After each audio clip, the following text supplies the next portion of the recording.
Okay, it's going to be a review of Bad Blood 2004. We're approaching the 20th anniversary for this show, and this features, the blow off between Triple H and Shawn Michaels inside Hell in a Cell. Finally, the feud is going to come to an end here. So, yeah, I mean, how does this hold up for most people? The reception was very, very mixed at the time. But overall, I still think it was a good show. I thought this was a quality show. I was much more happier with this show than Great American Bash. So, if any of you guys remember, this is the first month where WWE started doing, two pay-per-views in 1 month. I just think that was a little bit much, to do two back-to-back. Bad Blood was for Raw, Great American Bash was for SmackDown. But this June pay-per-view format, for WWE, they never really decided what direction they wanted to go in. I mean, they got rid of King of the Ring in 2002. It looked like Bad Blood was going to be, the June pay-per-view. And I guess because this didn't do that well, they kind of phased out Bad Blood and, they went back to Vengeance. And then, Vengeance was, either in July or June. And then because of the Benoit situation, they dropped Vengeance, and it was just always changing. It was Extreme Rules, or maybe Great American Bash some years, or The Bash, and then I think it went to Great Balls of Fire, and so it's always been I guess you could even argue some months it was actually Money in the Bank.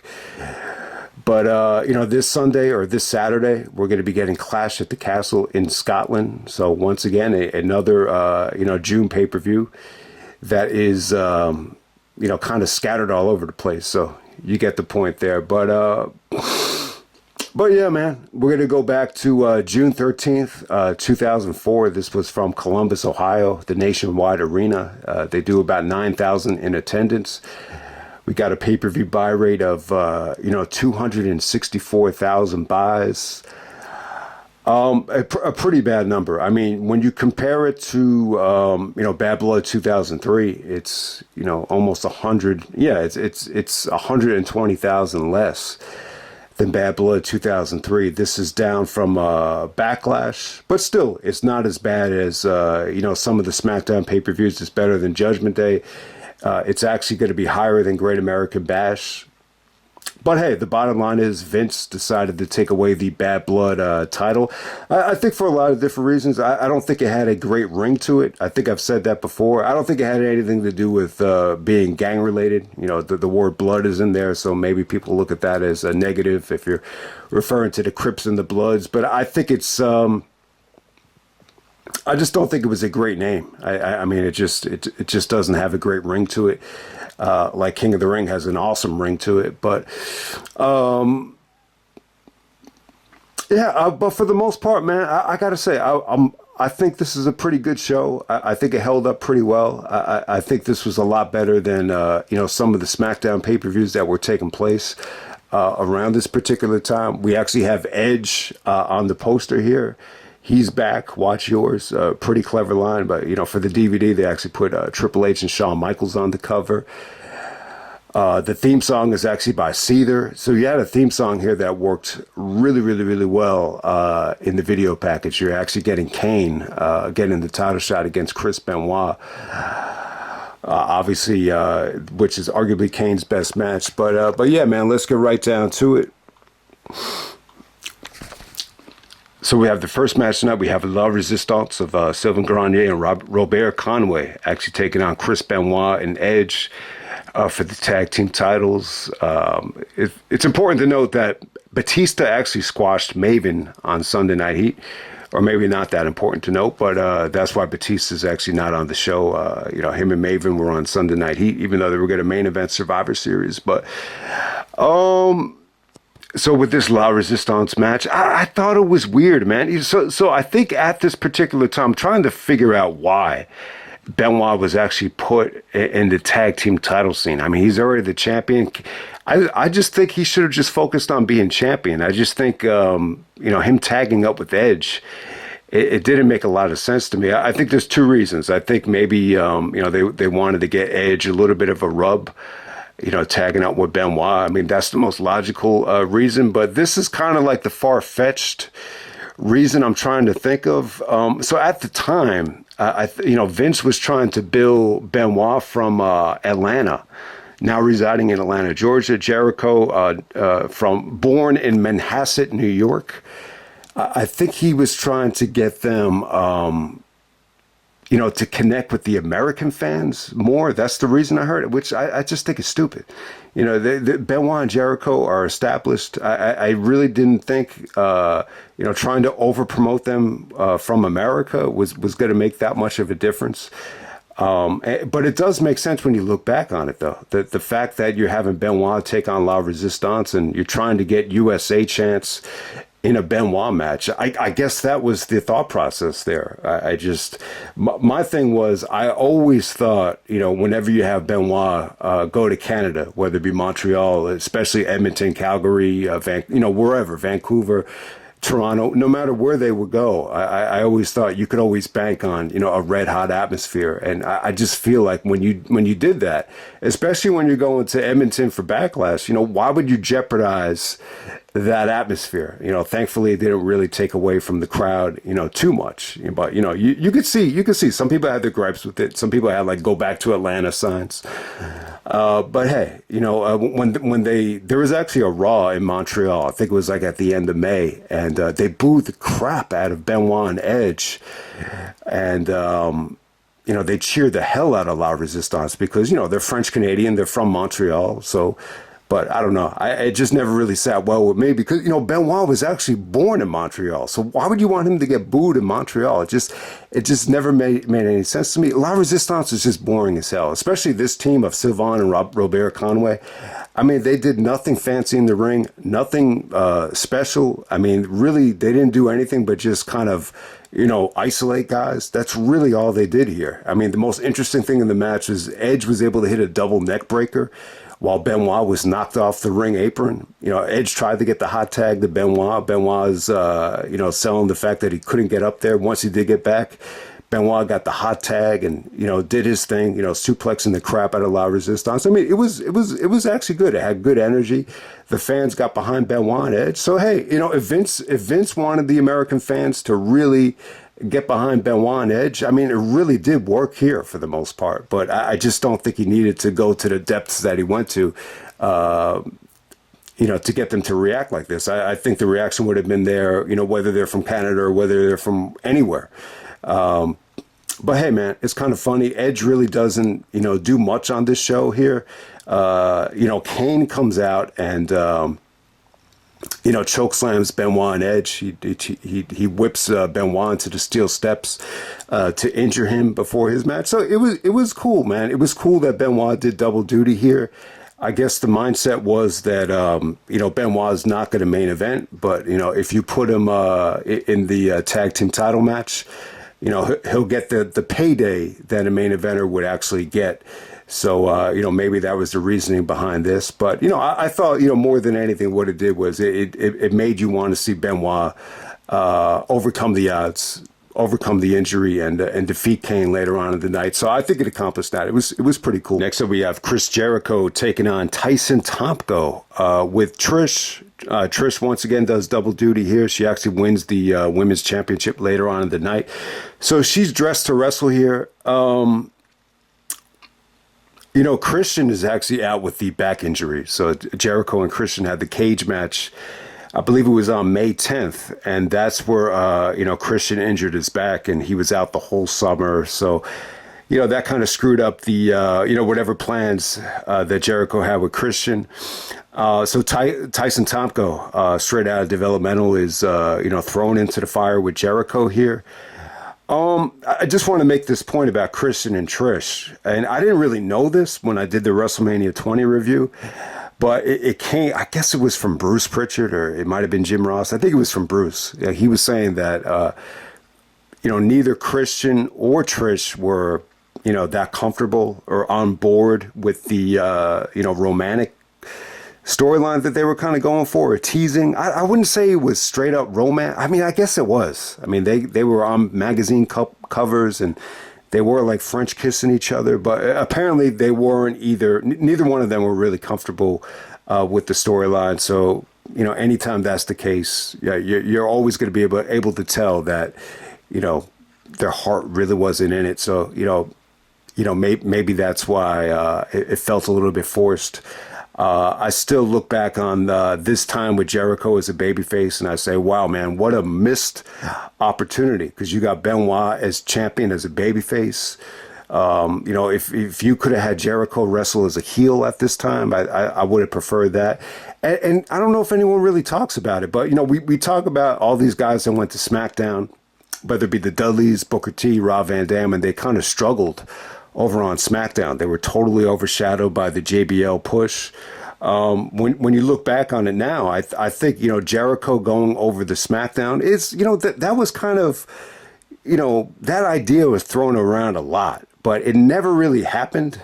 Jericho going over the SmackDown. I mean, did it really ever happen? I guess really not. When Jericho, one of the reasons why I think Jericho had a lot of success in 2008 is look who was on the other show as champion. It was Triple H on SmackDown. And the only reason that happened, it had to do with the television deal. Part of the negotiations with that deal, I think what wasn't a CW, was that, they wanted Triple H to be on SmackDown. So, that's why that happened. Then opened the door for Jericho to be the man on Raw. And he had one, I'm not going to say it was the best, but Jericho had one of the best years of his career, I think in 2008. And by the way, man, how does everybody feel about the learning tree? If you were able to see any of the learning tree Jericho that he's doing in AEW now, I'd like to kind of get some feedback on it. I was talking to my brother about it, and he didn't see it, but he thought what I told him sounded retarded. He thought it sounded stupid, but I don't know, man. It's one of those situations where it feels like Jericho is trying harder than ever to really, do something special. But at the end of the day, maybe it's just not there. But let me know what you guys think. Even if you don't really watch AEW, I'd just like to know if anyone out there is a lifelong Jericho fan. But yeah, this match with Tomko here, it was ice cold. I will say this, the crowd was pretty into Jericho, very generous towards Jericho. They were really into him. I just didn't think he looked that motivated. I didn't think he looked that athletic. I thought really Jericho could have brought it. I think he really needed to show that, he's a little bit more, quicker to the step than Tomko, a little bit more faster than Tomko. And I don't know, it just didn't really feel like that. It just felt like they were kind of going through the motions. I mean, Tomko did some nice, feats of strength, the gorilla press, Jericho, I think he looked fine here. He didn't look like, that motivated. There's a sequence here where Jericho gets him in the walls of Jericho. Trish is on the ring apron, yelling at the ref. And, Tomko actually runs into Trish. Jericho's able to dodge it, and then he hits a running ensiguri to pin Tyson. Tomko, I don't know, man. I just thought this was okay. I just thought this was kind of there. Tomko.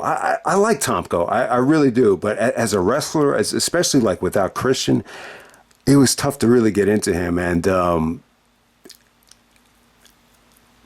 it's funny. Like he was really there. Like through a lot of Christian's tenure. He even went to TNA with Christian. When Christian turned heel, he brought Tomko with him, and eventually morphed into AJ Styles and Tomko. And when you look at Christian right now in AEW, it's like, Tomko isn't there, but it's almost like Killswitch or Luchasaurus has kind of replaced Tomko. So yeah, but it just felt like something was missing with no Christian at this time. I mean, that's the easiest way to put it. And I just didn't think Jericho had a great summer. What really turned things for Jericho around, what turned things around for Jericho to me was like Edge's babyface turn. It felt forced as well, but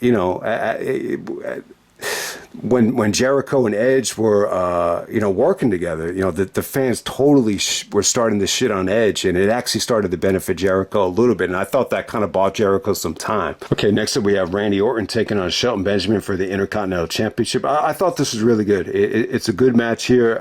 If anyone remembers some of the build-up here, I didn't go back and watch the Raw. I probably should have. I'm sure it's on YouTube, but this has got to be one of the more racist, promos, WWE has ever done. And I hate to bring up racism here, but Hey, this is definitely one of them. I don't think Randy Orton's a racist, but when you go back to this promo, it's like, holy shit, I can't believe, they went there. So I think it might have been on the highlight reel. Like Randy gets on the mic and, I think Shelton Benjamin wanted the title shot. And then Randy Orton says to him, say, that's the problem with you people. Give you an inch and you take a mile. And the crowd was just like, whoa, like it really woke the crowd up. But, I guess because of maybe Shelton's lack of mic skills, they felt like they had to go there. But, at the time, I thought Jericho really did a good job of, making Shelton feel a little bit comfortable. But hey, man, not that big of a deal to me. I don't think they really crossed the line or anything like that. But, Randy is cutting a promo with Todd Grisham. It's kind of funny, like Randy and Todd Grisham, their chemistry was pretty good. I thought Randy, even as a heel, like Randy always seemed kind of nice to Todd Grisham, for whatever the reason. So he's actually asking Todd. He's like, what's tomorrow, Todd? What's tomorrow? He's like, all right, that's right. You don't know. Like tomorrow marks the 6-month anniversary when he won the Intercontinental Championship. Yeah, so that does make sense. I mean, Armageddon, when he beat RVD, that was on December 14th. The next night on Raw will mark June 14th. So, yeah, Randy is really, marketing himself as the, best Intercontinental Champion in a long time, the longest reign in the last 7 years. And when you look back on it now, I mean, I think you could still argue that Orton's IC title reign was more eventful and, more fun than I think any of his world title reigns were. I think that's how good it was. He's actually wearing that Legend Killer shirt, Randy Orton Legend Killer Tour. And then on the back of the shirt, he has like a checklist of all the legends he killed. I used to actually have this shirt. And I thought it was like the coolest shirt in the world, like when it came out. But, when I see pictures of myself in the shirt, I say to myself, man, I look like such an idiot. I remember there was actually a line first day of school to buy books. And I remember wearing that shirt. I must have looked like such an idiot wearing it. Even on Orton here, I don't know.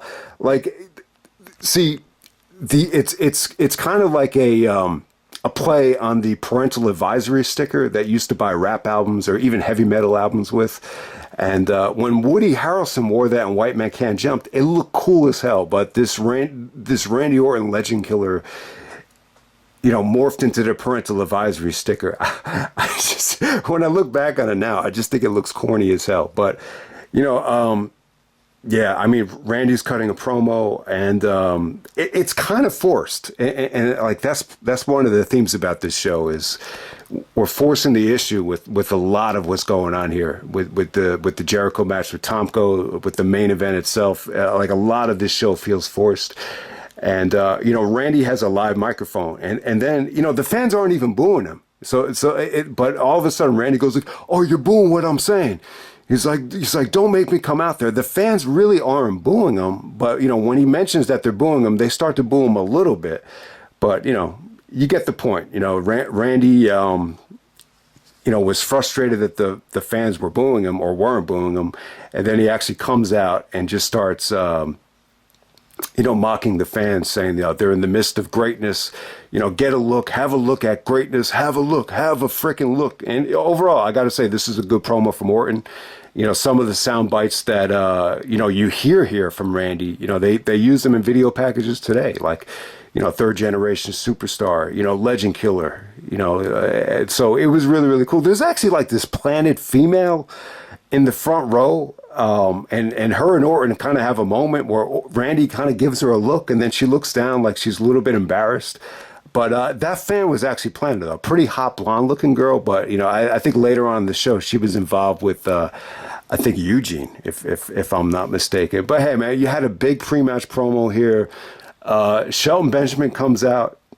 I mean, not a great promo from Shelton. I didn't think it was awful. Like it was acceptable. And he says, Shelton just says to Randy, he's like, why don't we just forget about all that later tonight BS that you were spitting? Since you got your gear on, I got my gear on. Why don't we do this right freaking now? I guess the point of this was that they wanted to show the fans that, Randy and Shelton deserved to go later on in the show. So I guess they felt like they had to kind of, do the promo stuff just so they can believe that we're getting a treat, that this is this early on in the show. But overall, man, I think it was a really, really good match. I thought you had some good moments here between Randy and Shelton. Shelton's a great athlete. Even Randy was very complimentary of Shelton Benjamin's athleticism compared to someone like Mick Foley.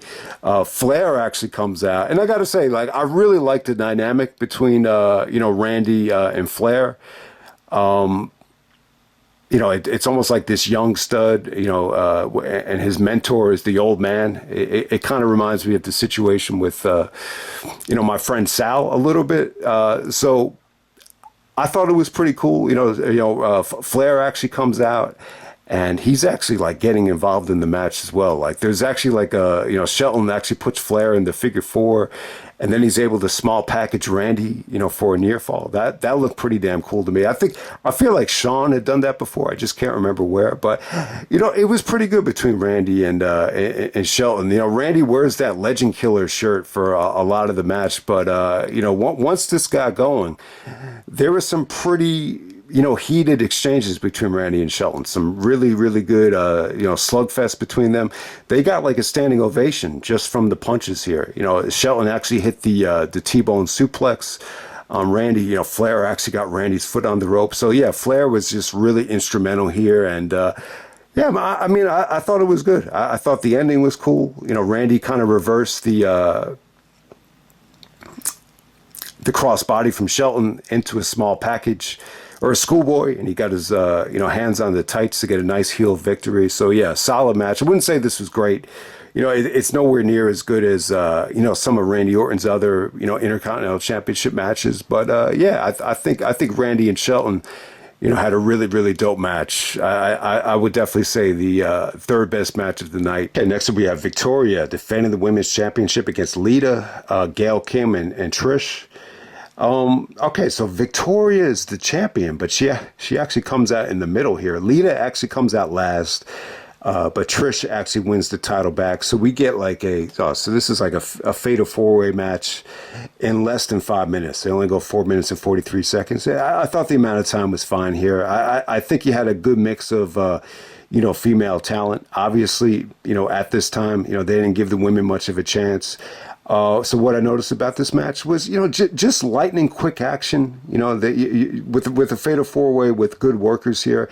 It was actually not bad. It was definitely refreshing. Victoria's theme song was annoying as hell back then. This is when she had the song, I'm Not the Lady to Mess With. And then when she came out, her entrance was a little bit over the top here, but, really what stood out here, this really did a good job of, putting Lita over. It really felt like they're trying to transition to just Trish and Lita. Lita did a lot of good offense here. Matt Hardy is actually wishing her luck before the match. I think Bischoff actually bans, Matt Hardy from ringside. But, what really stood out here was Gail Kim. She slapped the shit out of Trish. I don't know what happened here. Maybe there's a situation if that Gail was a little bit upset that they're going back to Trish this soon. I have no idea. I think Gail might have left the company shortly after this. But it had to be frustrating for all these girls. It's just no other way to say it. But no, do I think the match was too short? Not really. I thought they did a good job for the amount of time that they went. And I think Lita hit the twist of fate, and then Trish is able to kind of, roll her up to win the belt back. So yeah, this is the start of Trish's heel reign. She becomes champion here, and I think she keeps it all the way until, well after WrestleMania 21, where she wrestles Christy Hemme. I can't remember who Trish lost it to. She might have lost it before she started, working with Viscera. But yeah, this is where Trish wins the championship. It's almost like because Christian got hurt, the audible was, we're going to put the title on Trish. And maybe Gail Kim really didn't, expect it, to come that soon. So, but hey, man, Gail Kim won the title like her first night on Raw. So I don't know, but I don't know that slap just came out of nowhere. That slap just kind of reeked to me of, I don't know. It just felt like a little. It felt like it was out of frustration, more than anything. But who knows? I could just be, just rambling about nonsense there. But yeah, Trish wins the championship as a heel. It ended up being her best reign. And it all started here at Bad Blood in this little four-way that was just kind of thrown together. All right, next up we have Eugene taking on Jonathan Coachman. Jesus Christ. I mean, I just hate talking about Eugene. All right, there's a lot of crazy stuff here,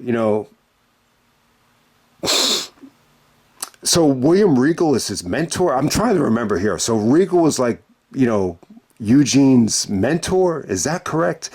And Bischoff, this was actually supposed to be Bischoff's like retarded nephew. And, Eugene is calling him Uncle Eric, and, Bischoff is acting like a phony to him.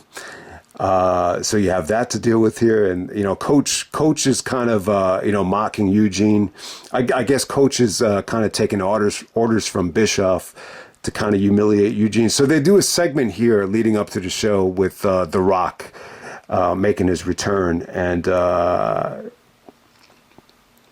it's almost like The Rock is trying to give Eugene an endorsement. So it might be true. It's definitely true. I think when you go back to 95, 96, when The Rock first started training, I don't want to say it was OVW, but whatever the developmental was at the time, I think Nick Dinsmore, the guy that played Eugene, he might have come up along with The Rock. But, Eugene never really got to the main roster, during the Attitude Era. So this retard gimmick was really like Eugene's, first big break. So, The Rock comes out, to save Eugene. I think even Benoit came out to say, Eugene's my friend. So they're really trying to, push Eugene. Most of the storylines in the summer revolved around Eugene, whether you believe it or not, leading up to the night after SummerSlam. So they do this segment with The Rock and Coachman, where The Rock totally humiliates Jonathan Coachman, and he calls him a popcorn fart.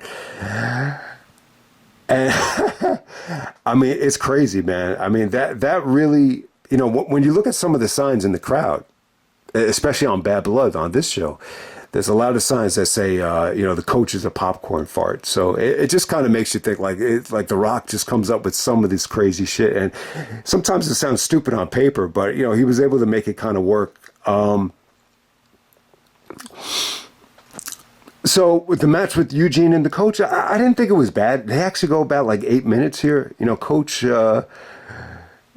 Coach always got a good reaction at the pay-per-view parties because of his theme music. Yeah, he was a fun guy. He's not really a wrestler though, but I will say this: Eugene really, you could tell in this match that he's got a lot of ability, a lot of skill, very well trained. You know who he reminded me of? Kind of like a Colt Cabana.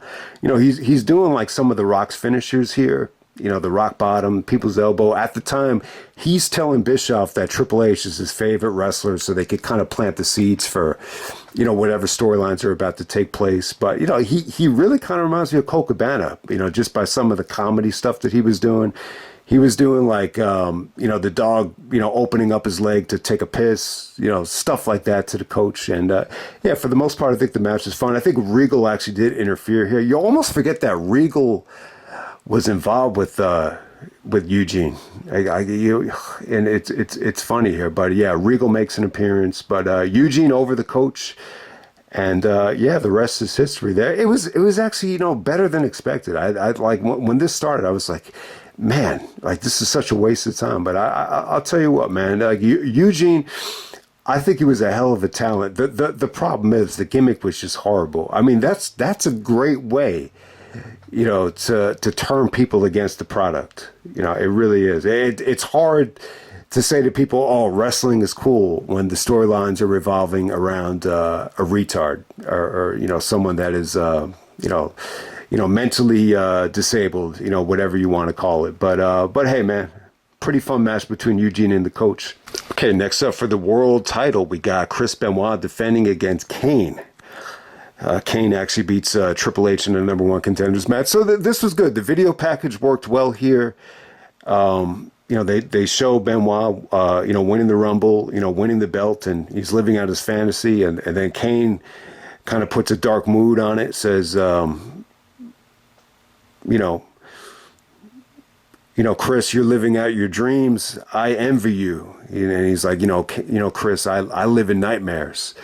I least on the fear and the suffering of others. So, and they have these clips of, Benoit, outside in his hometown of Edmonton, just like kind of like looking into the sun and, defending the title and, wearing the title everywhere. So it was a pretty cool video package. And they used the Seether theme, here in the video package when they show Kane and Benoit going at it just in tag matches. They actually show Kane actually countering the crossface and pinning Benoit, I believe, in what was a tag match. So they did a good job here with the video package. The theme here is underrated. I thought it was pretty cool. It worked really well here.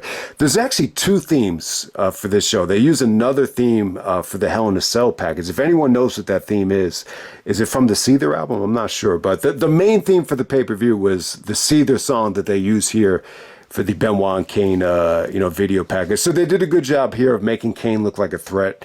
With the video package and with the, him interfering in the tag match. And I got to say, it was good, man. It was good. I will say the crowd really wasn't great here. Kane did get some babyface reactions, for the chokeslam and for some of his moveset. But for the most part, I would say that the fans were a little bit cold here, but they weren't awful. I thought they reacted when they needed to react. Benoit was a huge underdog here. The story was that he had a tough time locking on the crossface, so he was trying to do different things. He did some great work on Kane's arm, where he's just taking Kane's arm and just slamming it across the turnbuckle. He was actually doing some really, really nice baseball slides to weaken up Kane's legs. He tried to lock on the sharpshooter, but Kane being so tall, he's able to get to the ropes. So yeah, I mean, it was pretty damn cool. Some of the Germans that Benoit hit on Kane looked awesome. He was just relentless with the Germans. And then as the match progressed, he was trying to immobilize both arms. And Kane did a really good job of selling. Like, just the sense of urgency from Kane to try to, stop the arm from getting locked in was just really, really good stuff. It was great. This is the best match Kane has ever had. I understand, someone like Kurt Angle probably was able to move, Kane even better than Benoit, but, some of the matches that Angle and Kane had some bad finishes, or, they were just a little bit too, over the top with the ankle lock stuff. So the perception on the Angle and Kane matches are kind of mixed. But I think from start to finish, this was good, man. This was just Benoit in his element here, carrying the bigger guy to a great match. It was very, very satisfying. I remember my dad thought this was great. He actually said, "Man, that was unbelievable." So, I just think Benoit has the ability to really, get the best out of big men, whether it be A-Train, whether it be Kane. Vince had to be really happy, with this match as well, for Kane finally to have that great match. And, Benoit was able to get it out of him here. So yeah, man, it was pretty damn good. There were some good kickouts here. Benoit kicking out of the choke slam. Like I said, the fans kind of got behind Kane at certain points in this match. Anytime Kane, signaled for the choke slam, I mean, it was pretty cool, man. And then the ending here, Benoit just could not lock in the crossface. So instead of, trying to force the issue, he just kind of countered it into an Oklahoma roll because he had leverage on Kane. And Kane was so worried about, getting locked in that he was, Benoit was able to pin Kane's shoulders to the mat. It was just a believable finish. It felt sweet. It felt refreshing. I would definitely say the match of the night, the best match I think Kane has ever had. And Benoit overcomes the injury and overcomes the odds. Everything was going well here for Benoit. It really was. And, the post-match promo, initially it started off great. So Grisham actually interviews him in the back. And, he's kind of just showing footage of the replay. And it came off initially. It came off great. He's like, yeah, when I'm facing a 7-footer like Kane, he was no contest for the Wolverine. I had to bring it my all. And he said, Chris Benoit is for real. And the fans erupted. They were like, holy shit. They came off pretty good. But then all of a sudden, Grisham is trying to, go back and show other replays of the sharpshooter. And it seemed to me like Benoit wasn't, prepared for this. And he just kept on saying the same thing over and over again. He's like, he was no match for the Crippler, and Chris Benoit is for real. And it's almost like he said the same promo 3 times in a row. And then they kind of lost the fans. It almost felt like Benoit was a little bit agitated with the way Grisham was conducting the interview. But I get what they were trying to do here. They were trying to kind of educate the fans about the submissions, about the cross faces, to immobilize both arms. Kane's so tall, it's tough to kind of lock him in the sharpshooter. So, I really appreciated it in a way, but I just felt like the timing was just bad, though. Benoit just busted his ass, and the initial promo was good. There was really no reason to kind of drag it on, because they lost the crowd when Benoit tried to keep cutting the same promo. But I don't know, maybe Benoit was a little bit agitated. He had just done the DVD commentary where Grisham actually called Liger Justin Thunder Liger. So, but yeah, you could see Benoit was kind of a little bit agitated, a little bit pissed here. So you get a little bit of the real side of Benoit, where you could see him actually get a little bit annoyed. But for the most part, I thought this was Kane's best match ever. And, it sucks that Benoit didn't get the main event. But, to have Benoit and Kane, main event a pay-per-view, I think that's asking for a bit much, especially for them to follow a Hell in a Cell. So I was cool with the Hell in a Cell, getting the main event. I mean, obviously, there's no other way to look at it. Okay, next up is the main event. We got Triple H taking on Shawn Michaels. This is a Hell in a Cell match. So, I mean, when you look back at Triple H and Shawn, there's really 2 different trilogies. When Shawn returned in 2002, that kind of felt like a trilogy. You had the SummerSlam match, the Elimination Chamber at Survivor Series, and it felt like it kind of came to an end with the Armageddon match with, Triple H winning the belt back from Shawn. But, I guess the feud kind of found new life. Shawn wanted to be a part of WrestleMania 20 in a big way, so he found himself into the world title scene. They had that classic match on Raw where, which, I don't want to say it was a no finish, but, that finish made Shawn look like a monster babyface, no matter how you look at it. Then they had the Rumble match, which was the last man standing match. That had the no finish. And then, it's almost like Shawn became a nuisance and was always involved in the triple threat matches with Benoit. And, we finally have the third match in this trilogy.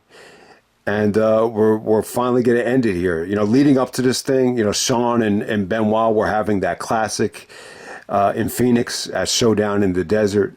Which happened at the beginning of May of 2004, which is, arguably the best Raw match of the year. Triple H stuck his big nose in that match. And then I think Shawn actually screwed Triple H in a number 1 contenders match with Kane.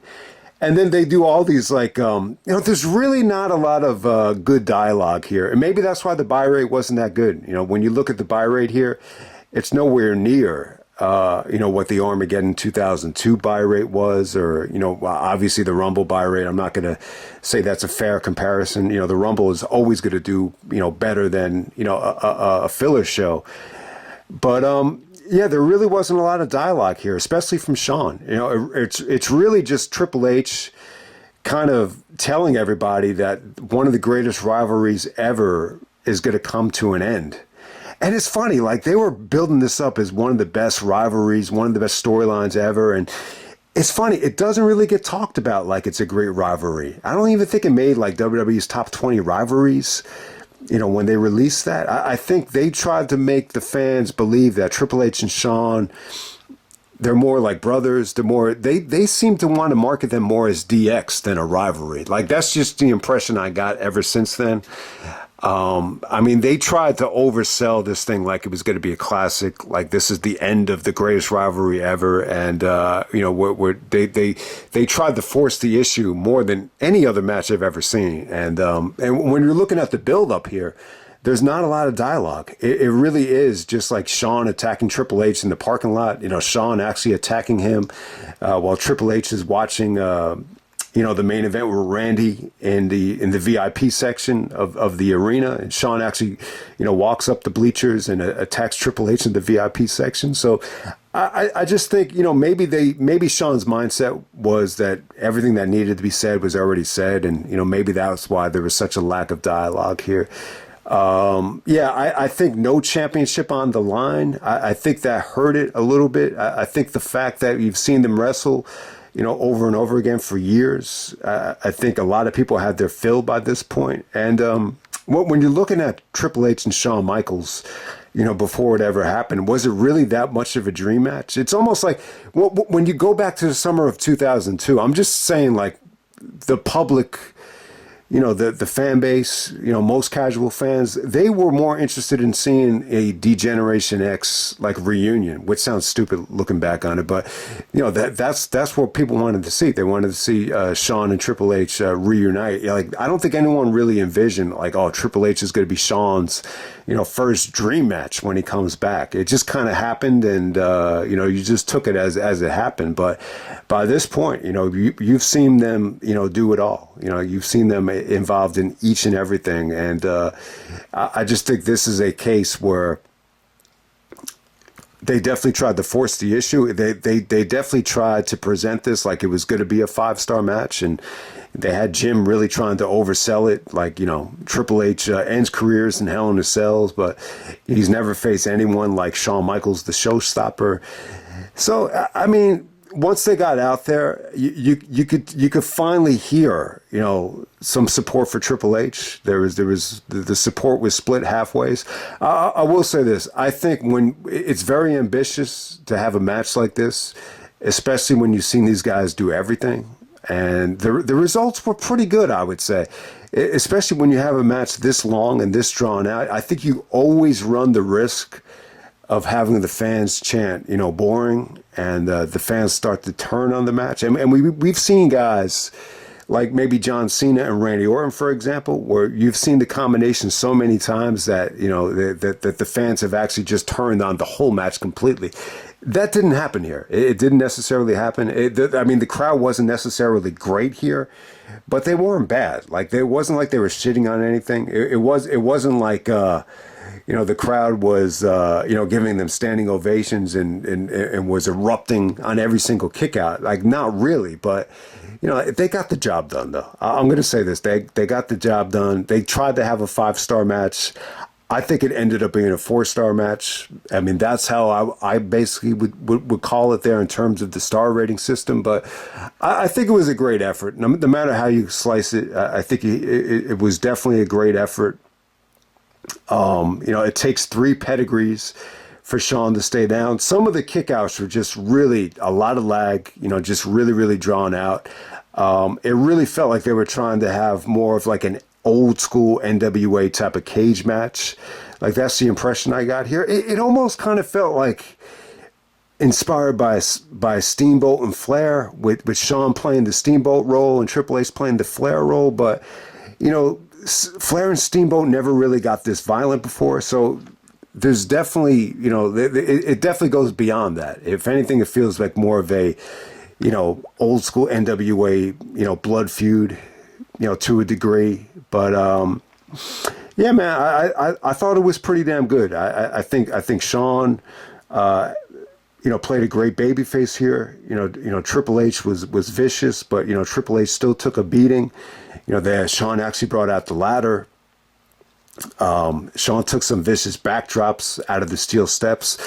Triple H was really violent with the steps. He was able, give Triple H credit. He doesn't get a lot of credit for his strength, like the way Brock does, but he was able to take those steel steps, use them as a weapon. He was very, very violent and sadistic with the steel chair, going to work on Shawn Michaels' back once again. The coolest thing I thought in the match for me was some of the transitions. Like there was a really, really nice transition from the abdominal stretch by Shawn, where they're trying to lock each other in the abdominal stretch, and Shawn's able to kind of, kind of arm drag, Triple H out of the ring by the abdominal stretch. I thought that was really, really cool.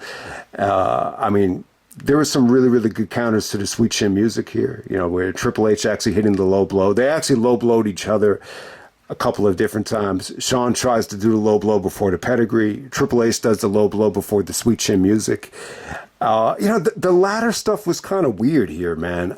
So Shawn actually brings out the ladder. He starts smiling. And, I mean, it just seemed like there wasn't a lot of space to do much. He does the elbow drop off the top of the ladder through the table, but it just didn't feel like there was a lot of space. So, the live microphone actually picks up Triple H actually mouthing, fuck me. He took a beating, man. I mean, he had a ton of makeup on the next night, but the bottom line is he did take a pounding here. They both, bled like crazy. They sliced each other up. I mean, you cannot knock the effort. I mean, no matter how you slice it, man. I just think the match, I mean, was it really slow paced? I think it was. I think what's disappointing about this match more than anything is, it's really Shawn's return to Hell in a Cell, and it didn't seem like Shawn was really interested in going out of the cell. I think it just made sense for the feud to end in the cell. But, Shawn is just so innovative and exciting that you just would have expected something a little bit more innovative from him, and you just didn't get it. It was just more about trying to, just end this thing. And I mean, you saw Triple H kick out of the super kick. You saw Shawn kick out of, I guess it was 2 pedigrees. And the third pedigree kept him down. But yeah, there was just really just a lot of anticipation and just a lot of lag. Like just to get the arm over the guy for the pinfall. It just really, really drawn out. I think this would have worked better if you just had a better crowd. I mean, the crowd was good. I mean, they were receptive. They were into it. And, Triple H goes over Shawn. I mean, when you look back on it now, it's a little bit predictable. I think, Shawn always wanted to take a break. This is post the injury, Shawn Michaels. So to have him on the road for the whole year, I think that's asking for a lot. So you kind of knew Shawn was eventually going to take a break. He took off the whole summer, and if you haven't seen it yet, the aftermath is pretty cool. Triple H really did a great makeup job. When he came down to sell the beating, he had like purple all over his eye. I don't think it was that bad. I mean, both guys bladed pretty hard. They definitely worked hard. They definitely took a beating, but I don't think it was as bad as seeing purple around Triple H's eye. But they did a good job here, and Shawn, tried to shake his hand. It's almost like, Triple H earned Shawn Michaels' respect. And it looked like Triple H was going to shake hands and we were going to get a Triple H face turn. And then all of a sudden, Kane crashes the party. And Kane actually beats up on Shawn. And Triple H kind of just, they teased the Triple H face turn. But ultimately, he said, if you want to take out Shawn, take out Shawn. And then the fans kind of turned on Triple H or booed Triple H. And then Kane, puts Shawn away for the summertime. They do this nasty chair stomp where Shawn's, starts spitting out blood after Kane stomps the chair around his neck. So it's a pretty cool, opening segment to Raw. But hey, man. The Triple H Shawn Michaels feud inside Hell in a Cell had to come to an end in some form or fashion.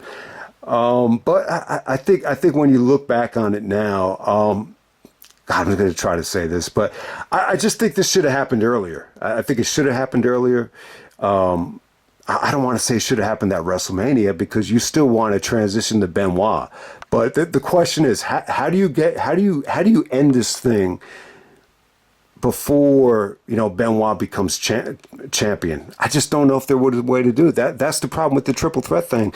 It's like they were building to this match at WrestleMania. They were building to this at Backlash. Shawn tapping out when Shawn tapped out at Backlash, part of the reason why he tapped was so Triple H didn't win the title back.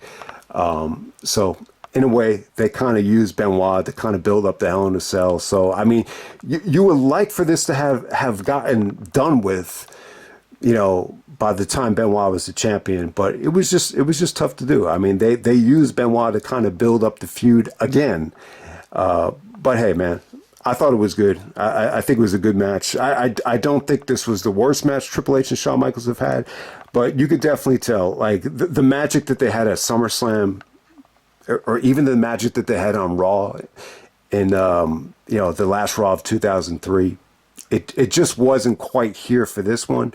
But I'm not going to say that the match was bad. It's just, it's one of those matches that I think you wanted it to end.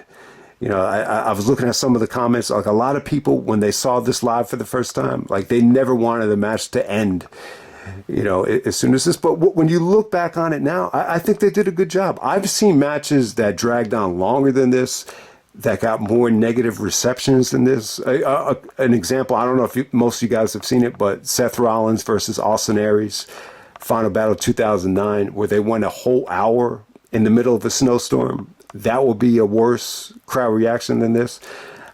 The fans were into both Triple H and Shawn Michaels. I think they gave them a fair amount of respect. But, Jim tried to really oversell this match, especially the next night on Raw, like it was a classic. They wanted people to order the replay. I think Jim even said, I can live to 100 and I'm never going to forget this match. I think it's probably one of the more forgettable matches that they had. But I'm not going to knock the effort. The effort was still great. They both went through hell. They both went through a lot of punishment. And, they were able to do it without, relying on a lot of stunts too. So I'll give them credit, man. It's not like they had to go outside of the cell, and it's not like Shawn had to risk his life. And, I like Shawn's attitude the next night. It was the teasing of the code of honor was actually pretty cool when you look back on it. So yeah, overall, I thought this was a really, really good pay-per-view. But at the same time, what you notice about this show as well, just a lot of stuff felt a little bit forced here. Going from the Jericho stuff with Tomko, the Benoit and Edge trying to brand them as Americans, to Triple H and Shawn, going almost 50 minutes in what was kind of promoted as a classic before it even happened. I think that's one of the lessons you can learn from the show as well. It's like, let the fans decide if it's a classic. Don't tell us it's a classic before the match, or don't tell us it's a classic after the match. Just let it be up to the fans. Because this was definitely, for as good as this match was, it's definitely not the best Hell in a Cell match. It's not the best Triple H and Shawn Michaels match when you look back on it. But it will be interesting to hear like what Shawn thought of this, because I don't know. Like if you ask Shawn about this, I just don't know if he would be too crazy about it. I know Shawn wasn't crazy about the Armageddon match. If anything, I think the Armageddon match and this match, they're a little bit more comparable, where they both kind of tried to force the issue. And I think more than anything, Shawn kind of really, really felt it here. I think he definitely needed a break. But I'll just end it right there, man. That's Bad Blood 2004. Trying to force the issue. That's basically what I tried to do with this review as well. But hey, hope you guys enjoyed it. 20th anniversary. I think it held up pretty well for the most part, despite some, minor gripes. But yeah, I'll just end it right there.